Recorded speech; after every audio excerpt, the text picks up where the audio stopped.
before I say that, though, we went. You seen all those kids that came, and that was your first, look at Canisius kids. Academy. Yeah.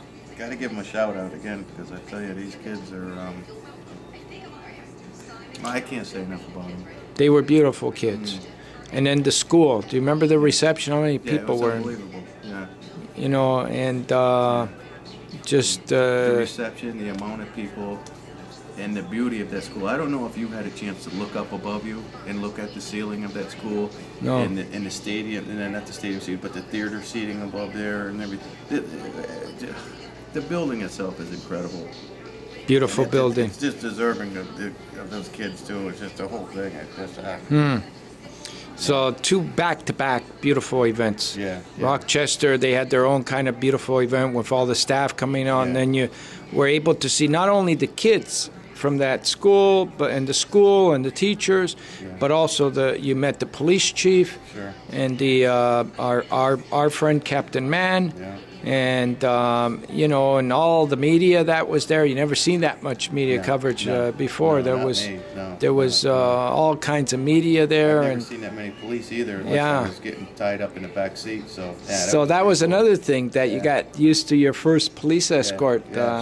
And so we did a great event in Buffalo, and then I was on my way to Toronto. You were on your way back to, and you took the Truck of Life. Now that is another link. Because we didn't plan that at the beginning for you to take the truck. Right. So you took the truck back, but during the time that you took the truck back, or before you took the truck back, and I think it was actually, let's backtrack a little bit because we're missing a very important piece here. When we were in Rochester that night, if you remember, it was that night when we arrived at the hotel that the idea of doing an event in East Haven came up. And that was as a result of our talking for 5 hours. I still say it was somewhat of a thank you to me, which was unnecessary. But I know what your mission was. I know it's the children, the school. You were being close by anyway. But I'm never ever gonna forget about this. And never. I could never. I get nervous and jittery, emotional talking about it. So just to make a long story short, we added in East Haven on Tuesday after New York. We're going to make another stop in Connecticut and East Haven, and so we added it on March the 9th. So March 8th, we were in New York City. So you ended up taking the Truck of Life back. You went on that ride with it, and I was in Toronto. After the second day in Toronto, I wasn't going to phone you that night because we were all watching the U.S. play the Canadians, the hockey, and I was in the taxi cab when Crosby scored that overtime goal. I was going to phone you, but I didn't want to, because put it this way, I would have been very depressed. But because to Canadians, I think hockey's a bit more big of a deal than another connection. The player from Trumbull there, little league champion there, and I'm drawing a blank on his name right now, and I'm going to regret it. Oh, that guy, he plays for Buffalo? Yeah, number 32, I believe it is. Not Duguay. Oh, God. Tammy's going to kill me for this because his sisters love him. They all love him. They went to school with him in Trumbull, and they grew up. His parents were sitting in Trumbull watching it. Right. That night there. But anyways, the news that I did phone you back, because I was going to phone you back, saying about the game, but the reason why I phoned you back, the first phone call, or the second, was to tell you that I just got a call from Quinn's aunt saying that he had received an organ, his heart. And that was something else. Can I mention a couple days prior to that where you had made several calls to make sure everything was okay, to check and see how Quinn is doing, see how the family's doing, is there anything I could do for you? We're going to be here Monday. and then we're going to do whatever we can. And well, I was prepping up. Didn't get returned for a couple of days, and the worry came out. Yeah. That maybe everything wasn't. Well, okay. Scary. Scary. I had everything prepped up. I had the press release. How the torch was going to come through New York City to save baby Quinn's, to help, bring comfort and say, like the whole thing was getting, with the hospitals, with and then the police I already had on board, and and so, well, I wasn't hearing from them. Yeah. And I didn't know what was going on. I was worried. I was, and then I got that news.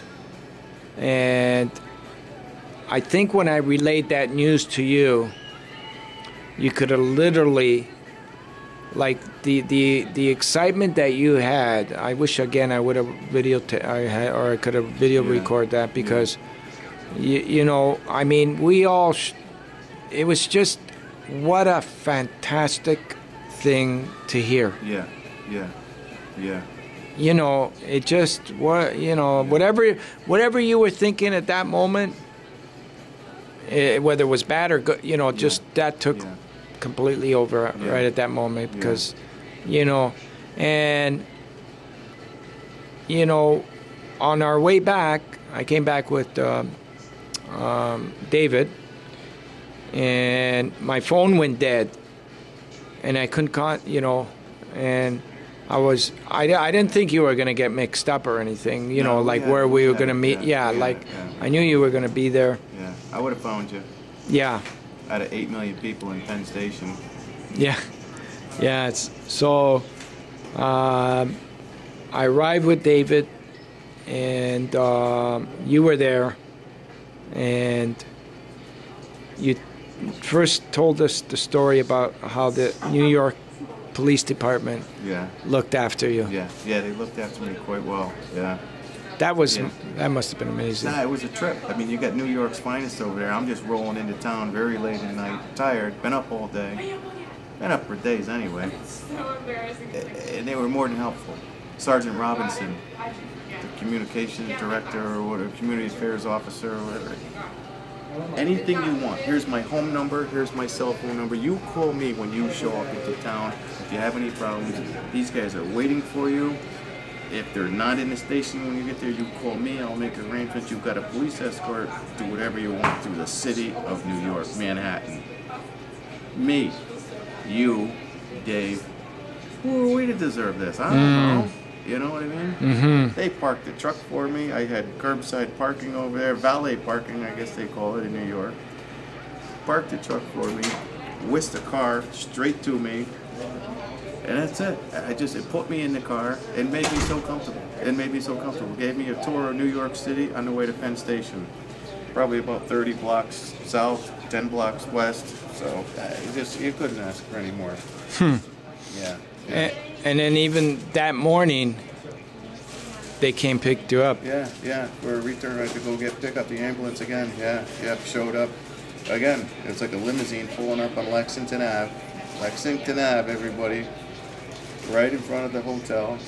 Put me in the car again, and again a tour of Manhattan. 10 blocks east, 30 blocks north, and they didn't have a problem telling me all about anything. More than happy. And those are the two guys in the photo op, and the best guys in the world. Right there. Yeah. And then we went to go meet the kids at the church to start off the day with the torch trek. They were all there. They reminded you of the Buffalo kids, remember? Sure they did, yeah. Same mindset, same eagerness, the same, the polite and just well-bred, just beautiful kids. And again, I say it all the time. I look at my own two kids, and I know Tammy's doing a great job raising them and everything. And my kids are going to turn out like these kids. And again, I'd say this little odd thing with a gentle push and a little bit of guidance in life, they're going to turn out like that. Because there's not too many ways kids go nowadays, and that's the way you want your kids to turn out. Canisius High School. Regal. St. Elizabeth. Regal High School. Regal High School. You want your kids to turn out like that. Yeah. That's it. Their parents are doing a great job. And then the police. Yeah. Yeah. Just like Buffalo.